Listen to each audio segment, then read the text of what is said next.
Okay, so next we'll talk about... Vamos a hablar ahora de la reanimación.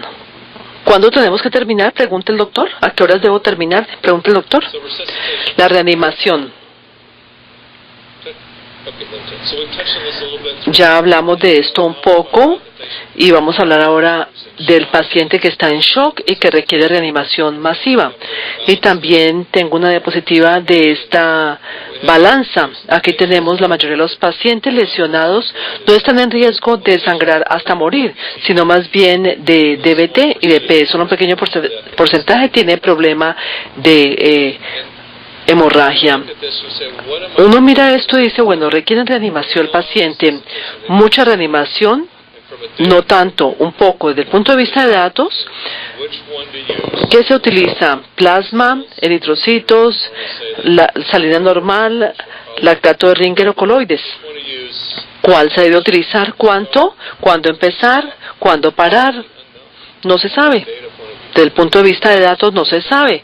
Y es sorprendente, sin embargo, porque los pacientes de trauma siempre han existido. El shock hemorrágico también. Hemos estado reanimando pacientes durante más de 100 años. Desde el punto de vista de datos, estas preguntas no se han respondido. Lo que ha sido sorprendente en nuestra experiencia es que en los últimos 5 o 6 años, no es raro que la reanimación de hace 5 años era 20 litros de lactato de Ringer, más o menos 15 unidades de eritrocitos, 3 FP y no plaquetas. Y en muchos países del mundo, ya es internacional, el número de litros de lactato de Ringer, salida normal, se ha reducido de 3 a 4 litros en 24 horas. Creo que es interesante la cantidad de eritrocitos que se ha reducido igualmente. Se habla de esto en todas partes, que estamos dando menos eritrocitos. Con la misma lesión, con la misma profundidad y duración del shock, hay menos eritrocitos que se dan al paciente, más FFPs que damos anteriormente y más plaquetas. Estos datos no son aleatorizados randomizados. Los datos observacionales están ahora produciéndose la mayoría de los datos retrospectivos cuando se incluye el paciente que ha llegado a urgencia, que tiene menos edema, falla multiorgánica, aumenta la sobrevida con este cambio en el patrón de reanimación. La cosa que tenemos que entender es que los pacientes no son más fáciles de manejar en la actualidad, ni están menos enfermos. Los pacientes son tan enfermos y tan afectados como hace 5 años. ¿Y por qué estamos reanimando los pacientes? Ha cambiado dramáticamente. Un poco de historia. La historia es muy importante porque ¿por qué estamos haciendo lo que hacemos ahora y cómo lo hicimos hace algunos años? Vemos Maddox, Moss y Felicianos, el libro de texto de trauma, y vamos a la parte del capítulo de reanimación. En la parte inferior vemos aquí la parte de neumodinámica. Usted puede utilizar reanimación con contraste ST, medición. Aquí dice transfusión de eritrocitos. Y para aquí, el algoritmo para aquí, en transfusión de eritrocitos, no habla ni de plaquetas ni crioprecipitados. Y luego en la siguiente página, hay que pasar la página y ver allí, y dice, delo según el valor de examen de laboratorios. Crioprecipitados, plasma y plaquetas según el labor del laboratorio. En mi hospital, el paciente con hemorragia toma de 20 a 40 minutos el tomar valores de laboratorio. Es lo más rápido que podemos hacer. En 40 minutos estos pacientes es un momento en que pueden perder la vida. El paciente dentro de 40 minutos, antes o después, va a ser diferente la situación del paciente. Y por esta razón hemos estado hablando de algún tipo de transfusión basada en la parte racional. Cuando el paciente está con mucha hemorragia, no hay tiempo de obtener valores de laboratorio. Después de que para la hemorragia, la tasa de transfusión la baja y luego utilizamos valores de laboratorio para transfundir pacientes. Pensamos de esto y escribimos un editorial que se llama Reanimación en Control de Daño. Este tipo de concepto consideramos que tiene que ver con la cirugía de control de daño, que es una cirugía diferente. En 10 o 20 pacientes nos enfocamos en fisiología y no debemos reanimar este grupo de pacientes de la misma forma, sino con otro enfoque diferente.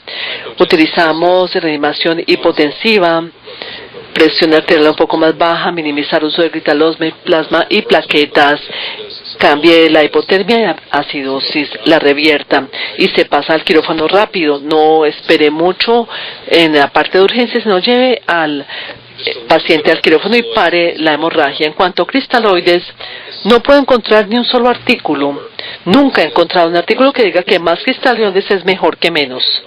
Y he buscado en todas partes. Si alguien conoce un artículo, me encantaría verlo. Pero todos los estudios prospectivos aleatorizados, los retrospectivos, dicen menos cristaloides es mejor para el paciente que más cristaloides. Yo durante mucho tiempo di 20, 30 litros de cristaloides a estos pacientes. Cuando volvemos atrás al artículo de Fanny Morris, editorial del 68, él dijo, estamos dando mucho cristaloide, por favor, no den tanto cristaloide. Y nadie le prestó atención. Aquí tenemos estudio autorizado, prospectivo, ciego, comparando solución de lactato de Ringer y salina normal. La salina normal aumenta la transfusión, aumenta la pérdida de sangre, la hemorragia. No todos los cristaloides son iguales. Hace 2 semanas hablé con el doctor Morris, anestesiólogo que está en transfusión, banco de sangre, y que hizo ese tipo de estudio, publicado hace una década. Y es un estudio excelente. ¿Cómo estamos en la situación actual? ¿Cómo llegamos allí? Pensamos sabemos que hay en la unidad de eritrocitos, plasma y plaquetas que uno transfunde al paciente, sabemos que hay allí.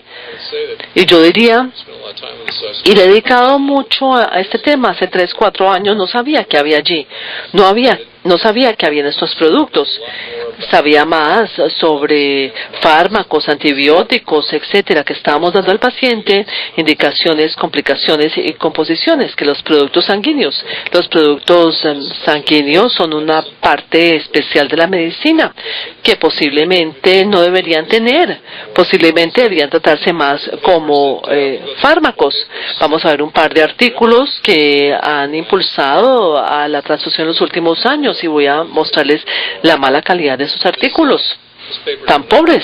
Artículo del 64, artículo de Shires y Kerrico, estudio de animal, que son los más importantes en reanimación, estableció la base de lo que se hace en la actualidad y todos los libros de texto citan este artículo. Dice, en cuanto a cristaloides, 5% de peso corporal total, 5% de peso corporal total, se hacen los cálculos y se termina con 4 o 5 litros de cristaloides. Si pasamos de animales a personas, 4 o 5 litros de cristaloides durante todo el periodo de reanimación, en un periodo de 24 horas, 72 horas de estudio, un estudio animal excelente, 4 o 5 litros de cristaloides con estos padrinos, digamos, de la reanimación. Pasamos nuevamente al artículo de Kerrico del 76 y dijo de lactato de Ringer, rápido, 45 minutos, no tenían infusores rápidos ni bolsas de presión, sino rápido durante 45 minutos. Esto sería lento en la actualidad, mientras que está la sangre entera lista. ¿Cuántos hacen transfusión de sangre entera? ¿Cuántos? Levante la mano. Yo sí, yo he dado 8,000 unidades de sangre entera. En Irak, en Afganistán, es la mejor fluido de reanimación, sangre entera. No deje que le digan que no es buena. Aquí hay bancos de sangre aquí. Los bancos de sangre dicen que es mala, porque ellos quieren dividir la sangre en 8 componentes diferentes y hacer dinero. El mejor producto de transfusión es sangre entera. Hay datos sobre esto y hay comparación, artículos comparativos en Irak y Afganistán. Esto fue lo que Kerrico y Sharon dijeron, utilice sangre entera. En el 76, los pacientes que respondían, los que no respondían. Y si se entiende lo que ellos dijeron en el 76, ahora al 2012 parece razonable. Presión arterial baja del paciente, no de mucho líquido, fluidos 1 o 2 litros. ¿Por qué se transfunde 1 a 1? Porque en Estados Unidos no podemos dar sangre entera por fuera de un estudio. Tal vez lo mismo se aplica aquí en Colombia, no lo sé. ¿La sangre entera está disponible en Colombia, sí o no? ¿No está disponible? Bueno, usted debe pedirla, debe utilizar la sangre entera, es maravillosa. Y en Irak y Afganistán se puede obtener, pero no en Houston. Si miramos lo que han dicho ellos son personas muy inteligentes. Fue el último artículo que escribieron sobre reanimación en el 76 y resume la experiencia clínica en los datos animales. Muy interesante este artículo. Otro artículo de Counts publicado en el 79 sobre sangre entera modificada. Si usted da sangre entera modificada a 27 pacientes sin grupo de control, sin aleatorización, no se requiere plasma. Lo que se recuerda es la última línea del resumen. Hágalo, y esto es algo que no es necesario y pierde el tiempo si da sangre entera modificada, que es sangre entera sin plaquetas, no tiene que dar más plasma. No damos sangre modificada entera, ya esto no se usa. Y la gente, lo que yo hice es pensar en la parte roja que estaba allí, que durante 30 años permanecía igual, pasaba de sangre entera modificada, eritrocitos empaquetados, etcétera. Cada paso se retiraba más plasma. Todavía es roja, pero es diferente de lo que mencionó Carrico y Counts. Un artículo aquí de Lucas y Ledgerwood. 20 unidades de sangre, no dice qué tipo de sangre. Ha podido ser sangre entera modificada. 19 litros de cristaloides. Este es el artículo de referencia de ATLS, que en los últimos 30 años, 18 pacientes sin grupo de control para un producto que ya no está disponible. Y Larry Reed hizo un estudio aleatorizado prospectivo que pude encontrar, pequeño estudio, excluyeron a aquellos que no tuvieran buen desempeño. Hablé con Larry y me dijo, bueno, no era un buen estudio. En retrospectiva, y se compararon plaquetas con plasma, no tenía eritrocitos, pacientes en shock hemorrágico. Si uno lee esto cuidadosamente, 38 pacientes de 3 estudios de un solo centro, pequeños, no aleatorizado, con productos que ya no estaban disponibles. Terapia de transfusión en muchos sitios del mundo ha cambiado en los últimos años. Lea la literatura, no lea solo el título del resumen, evalúen los datos, pregúntense de todo. Yo, como coronel jubilado, tengo que poner todo en tela de juicio, no acepte las cosas, haga investigación y cuestione todo. Para los jóvenes que están aquí, hay mucho trabajo que hay por hacer. Es un área muy interesante. Pasando hacia adelante, vamos a pasar rápidamente por esto. Mark Borgan, un intensivista pediátrico que tuvo que manejar pacientes de trauma en Bagdad, adultos, y dijo, bueno, coloquemos los datos, miremos esto, los pacientes que han recibido más plasma que eritrocitos frente a aquellos que recibieron menos plasma. Una relación de 1 a 1, plasma-eritrocitos, tenía mejor desempeño que 2 a 1, 3 a 1, o 9 a 1, lo que hace mucha gente. Tratamos de hacer que los datos fallaran. Yo no creía en esto porque nada era tan bueno como esto cuando me trajeron los datos y no pudimos lograrlo. Llegamos a Estados Unidos, hicimos un estudio de 16 centros, nivel 1, en pacientes, 466 pacientes transfundidos de forma masiva, plasma y plaquetas. La diapositiva tiene mucha información. Si tomamos aquí 4 grupos, alto plasma, alto plaquetas, aquí bajo plasma, bajo plaquetas, y 2 grupos en la mitad, tenemos 4 grupos. Los pacientes con mejor desempeño fueron los pacientes que tenían más plasma y plaquetas versus aquellos que no tenían tanto plasma o plaquetas. Y los pacientes que murieron, todavía hay muertes, murieron con menos hemorragia troncal, que parece, si usted más plasma, hay menos hemorragia y mejora sobrevida sin ninguna falla multisistémica o aumento en falla multisistémica. La curva Kaplan-Meier muestra las acciones a 24 horas. Se presentan de forma temprana, y esto lo vemos en 4 a 5 horas, donde se incluyen pacientes a medida que llegan a urgencias. Y Nava hizo un artículo publicado el año pasado mirando plaquetas, nuevamente en transfusión, que más plaquetas, mayor sobrevida. Las plaquetas son interesantes, no hay que hacer tipaje, no deben estar congeladas. Usted llama, dice mande plaquetas y las manda, no hay que descongelar ni ningún otro problema. Volvimos a la misma base de datos. estudio que mencioné anteriormente. Miramos plaquetas igualmente, 633 pacientes, transfusión masiva, lo mismo que el doctor Nava mostró, más plaquetas asociado con mejor sobrevida. Cotton y Vanderbilt, ahora más personas empezaron a ver esto en todo el país. Y Brian hizo un artículo de antes y después. Pacientes que tenían guías anteriores de transfusión hicieron lo que querían y luego tenían un protocolo y miraron el efecto de implementar un protocolo. En cualquier momento que se implementa un protocolo, las cosas mejoran porque estamos mirando una situación parecida. Pero entonces, ¿cómo el paciente mejora? Mostraron que transfusión masiva se redujo, menos eritrocitos, el paciente igual nivel de enfermedad, falla multisistémica, se redujo plaqueta y plasma de forma temprana, menos plasma y plaquetas, y luego falla multisistémica se redujo y la sobrevida aumentó. Entonces pensamos que sacar al paciente más rápidamente del shock, menos productos sanguíneos que son proinflamatorios, y la diferencia parece no dar más plasma y plaquetas, sino darlo de forma temprana, plasma y plaquetas. De eso hablaremos más adelante, más detalle. Eso es un concepto importante. Más personas empezaron a hacer esto en todo el mundo. Desde Europa, Norteamérica, Suramérica, revisé un artículo de China el otro día y la gente ya está subiéndose a este tren. Es importante saber que tal vez puede que no sea lo correcto, porque no es algo prospectivo, randomizado, nivel 1, sino que son datos de observación con muchos problemas, y de eso lo haremos más adelante. Pero estudios de un multicéntrico, un solo centro, europeo, norteamericano, suramericano, de China, parece que hay alguna consistencia en los resultados. Tuvimos uno de los estudiantes de medicina que estableció una base de datos muy buena de la laparotomía para control de daño, y de esto lo haremos más adelante en mi siguiente charla. Tasas de cierre en nuestro hospital, artículo publicado hace 5 meses, 15 eritrocitos durante un periodo de tiempo 2004-2008. 30% la laparotomía de control de daño, muy alto, y muchos problemas tienen que ver con cierre del abdomen. Dr. Catton publicó en el Annals of Surgery un artículo presentado a la Asociación Americana con un periodo de 2004-2008, donde damos muchos fluidos, muchos cristaloides, 2008-2010. Cuando implementamos reanimación, control de daño, los pacientes con la traqueotomía para control de daño, nuevo paradigma de reanimación en pacientes muy enfermos. No simplemente ir al quirófano y cerrarlo, sino la laparotomía de control de daño.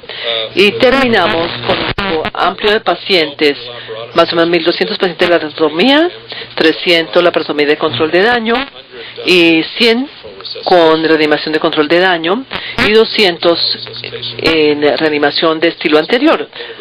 Vemos esto, la laparotomía de control de daño menos cristaloides. 14 versus 5 que mostró Caraco en el 64, 5 litros en 24 horas. Interesante que terminamos en el mismo sitio, menos cristaloides, menos eritrocitos, menos plasma, menos plaquetas. Entonces, menos de todo se dio. Y no mostré todos los datos de los pacientes, estaban muy enfermos. 12, 13 hipotensos, taquicárdicos, acidóticos, hipotérmicos, muy enfermos, con una plasma y plaquetas dados de forma temprana, menos cristaloide de reanimación, tenía menos lesión de riñón, menos falla multisistémica y mayor sobrevida. Y en transfusiones masivas, 10 unidades de eritrocitos y se redujo, tuvimos menos productos que se le daban a estos pacientes, menos productos sanguíneos. Estudio presentado a Transfusion va a ser revisado. El estudio de uno de nuestros estudiantes de medicina. Miramos el plasma, fluido de reanimación y menos cristaloide. Colocamos el plasma descongelado en urgencias como fluido primario de reanimación. Hicimos un estudio de estos 18 meses. Y miramos aquí en este estudio que habíamos estado ya en este tren del plasma, nos tomaba hasta 80 minutos dar plasma. tomarlo del banco y pasarlo a los pacientes. Nos tomaba este tiempo y pensamos que esto era demasiado tiempo. Solamente el 25% de los pacientes lo recibían en un periodo de 45 minutos. Entonces volvimos atrás y dijimos, bueno, llevemos el plasma descongelado, saquémoslo del banco de sangre y llevemos a urgencia. Eso fue lo que hicimos. Grupo grande de pacientes, comparamos plasma descongelado con banco de sangre ED, mucha información aquí, pero la base es que el paciente que recibió plasma estaba más enfermo porque el plasma lo recibió inmediatamente. De 80 minutos a 3 minutos se redujo el tiempo porque el plasma estaba disponible en urgencias. El paciente en shock hemorrágico llegaba, no recibía un bolo de cristaloide ya, ni eritrocitos, sino el plasma directamente se le daba como fluido primario de reanimación para pacientes que consideramos estaban en shock hemorrágico. Y los resultados sobre esta regresión logística muestra que el plasma descongelado en urgencias llevó a mayor sobrevida. Los pacientes están más enfermos, hay que equilibrar este factor y esto nos lleva a un aspecto de sesgo de logística. Cuando el plasma está en el banco de sangre, un grupo de pacientes va a morir antes de que el plasma llegue allí a urgencias. Hay que tener cuidado y a medir la estadística para equilibrar un poco los grupos. Y la gente siempre se pregunta, cuando hay que hacer estadísticas complicadas, tratar de ver que los grupos se vean igual. Hemos seguido con ese trabajo y eso lo voy a mostrar más adelante. Pero finalmente, después de lograr que los grupos sean bastante iguales, se ha comparado que los pacientes que reciben plasma como fluido primario de reanimación tienen un mejor desempeño. ¿Cómo sucede esto? Muchas personas tienen eritrocitos en urgencias, AB, plasma A, donantes universales, 5% de la población se puede utilizar plasma ABA en el banco de sangre. El plasma descongelado simplemente es FFP, descongelado. Y el banco de sangre cambió FFP a plasma descongelado, pero es el mismo producto.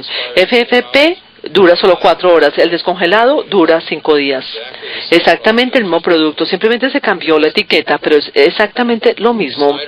Snyder publicó un artículo, el primero, que habla del sesgo de sobrevida y habla de si hay que vivir porque recibimos el plasma o simplemente vivimos suficiente tiempo para recibir el plasma. Es una muy buena pregunta desde el punto de vista de epidemiología. Todo tipo de estudios de trauma que son sensibles al tiempo, los retrospectivos, sufren por este sesgo de sobrevida e intervención. ¿El paciente vive suficiente para recibir la intervención o el paciente vive porque tuvo la intervención? Esa es una pregunta planteada por Snyder por primera vez en el mundo del trauma. Todos los estudios retrospectivos que hace en trauma tiene este sesgo de sobrevida. Y hemos trabajado mucho sobre esta pregunta. Ahora, la revisión basada en medicina sobre productos sanguíneos no es que tengamos que ver productos sanguíneos como algo primario, sino para un grupo pequeño. La mayoría de los pacientes con trauma no requieren productos sanguíneos. El grupo que lo requiere de forma temprana. Se da menos productos sanguíneos dándolos de forma más temprana porque no se diluyen con cristaloides. Sale del shock más rápidamente para la hemorragia más rápido. La sangre causa muchos problemas todavía. Esto es un artículo muy interesante, revisión del año pasado de Blackman, que es uno de los banco de sangre importante y habla de todos los problemas de la sangre muere. Y Sonny Zick, que está en Boston, escribió sobre esto igualmente. En urgencias, en los helicópteros, en el quirófano, damos mucha plasma a los pacientes que están con hemorragia. En la UCI, cuando yo hago rondas, no doy plasma. Muy poco plasma o plaquetas porque el paciente no está en hemorragia. No me importa cuál es el conteo plaquetario. Si no está con hemorragia, no lo doy productos sanguíneos. Y Sani ha examinado esto muy bien porque en un paciente que no sangra en la UCI en cuanto a algo profiláctico en transfusión, hay riesgo y no beneficio. Y es irrelevante cuál sea el conteo plaquetario. Estudios retrospectivos.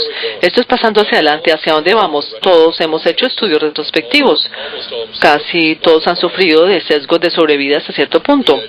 Y hemos terminado con 10 centros de trauma en Estados Unidos, estudio de prospectivo de observación, el PROMIT. Voy a mostrar 2 diapositivas de esto. Estamos haciendo también un estudio de sangre entera versus componentes aleatorizado prospectivo. El IBRI es el estudio que se está haciendo en Canadá. Es multinacional.